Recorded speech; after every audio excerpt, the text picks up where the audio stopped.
Salvu Manġon ta' 70 sena minn Ħażabbar residenti l-Birgu inżamm arrestat wara li tressaq il-qorti 3:00 akkużat li kkawża l-mewt ta' Kyle Mifsud ta' 33 sena minn Bormla wara li allegatament tlewmu fiż-żona tal-Ħawli fil-Birgu nhar il-Ħadd.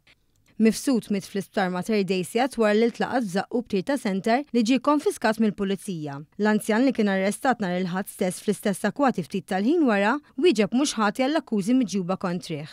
Quddiem il-Maġistrati Abigail Kritin, il-prosekuzzjoni mmexxija mill-Ispettur Keith Rizzo u Stephen Gulija spjegat li l-argument fatali seħħ fl-entratura ta' blokka ta' appartamenti f'żona residenzjali għal ħabta ta' sija u 7 minuti ta' wara nofsinhar, meta l-pulizija ġiet informata li kien hemm raġel ferud gravi bid-demm jitlob l-għajnuna.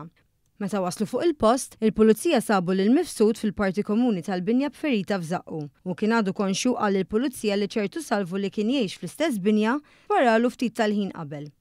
Waqt li ngħata l-ewwel għajnuna medika fuq il-post, ambulanza ħaditu l-isptar Mater Dei fejn instab li kien qed isofri minn ġrieħi mill-aktar serji. Sa dan it-tant fil-qorti ngħat li fuq il-post tal-inċident il-pulizija ġew avviċinati minn Jonathan Manġon li identifika lilu nnifsu bħala t-tifel ta' Salvu Manġon.